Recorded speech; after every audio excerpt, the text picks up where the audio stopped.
আপনি কিভাবে একটি অ্যাস্থেটিক বডি বাসায় বসে বানাতে পারবেন তা নিয়ে আজকে আমরা কথা বলবো। তো তার আগে আমাদের জেনে নিতে হবে একটি অ্যাস্থেটিক বডি আসলে কি। একটি অ্যাস্থেটিক বডি হচ্ছে সেই বডি যেটি হচ্ছে একটি ভি শেপড আকারে থাকে। আর এরকম বডি বানানোর জন্য আমাদের দরকার হচ্ছে শোল্ডারটা ওয়াইড থাকা আর আমাদের ওয়েস্টটা ন্যারো থাকা। মানে আমাদের শোল্ডারটা বড় থাকবে আর আমাদের ওয়েস্টটা চিকন থাকবে। সো শুধু এইটুক হলেই হবে না, আমাদের আরও কয়েকটা মাসেল যেগুলো ট্রেন করা লাগবে, যেগুলো আমাদের জন্য খুবই দরকার।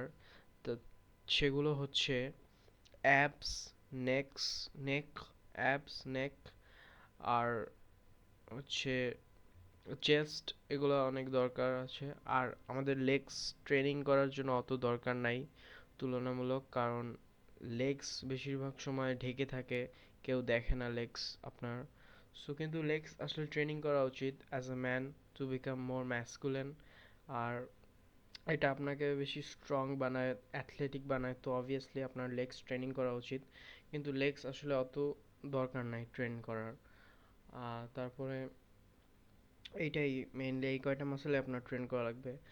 আর আপনি কি ওয়ার্কআউট করা উচিত যেটা আপনাকে ভালো রেজাল্ট দেবে। আপনি যদি কমপ্লিট বিগিনার হয়ে থাকেন তাহলে আপনি চাইলে ইউটিউবে দেখতে পারবেন, কিন্তু আমি আপনাকে বেস্ট সাজেশন দেবো হচ্ছে ওয়ার্কআউট রুটিন এত কমপ্লেক্স না বানিয়ে একটা সিম্পল ওয়ার্কআউট রুটিন সাজেস্ট করবো, যে আপনি পুশ পুল লেগস, মানে আপনি পুশ আপ দেবেন, পুল আপ দেবেন, স্কোয়াটস দেবেন।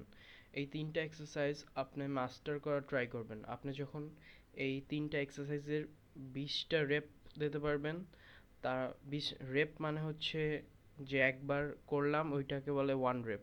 তো ওইটা যখন করতে পারবেন তখন আপনি বুঝতে পারবেন আপনি মোটামুটি ভালো স্টেজে আছেন। কিন্তু এইটুক হলেই হবে না, আপনার আরও অ্যাডভান্স হওয়া লাগবে। তো আপনি যখন বুঝবেন যে আর আপনার পুশ পুল লেগ থেকে আর কাজ করতেছে না, তখন আপনি আরও বিভিন্ন বিভিন্ন ভালো ভালো ওয়ার্কআউটগুলো শুরু করবেন। আর এটা শুরু করার জন্য ডিসিপ্লিন লাগবে আপনার, কিন্তু আপনি যদি চেষ্টা করেন তাহলে অবভিয়াসলি আপনি পেরে যাবেন। আজ পর্যন্ত এই। আল্লাহ হাফেজ।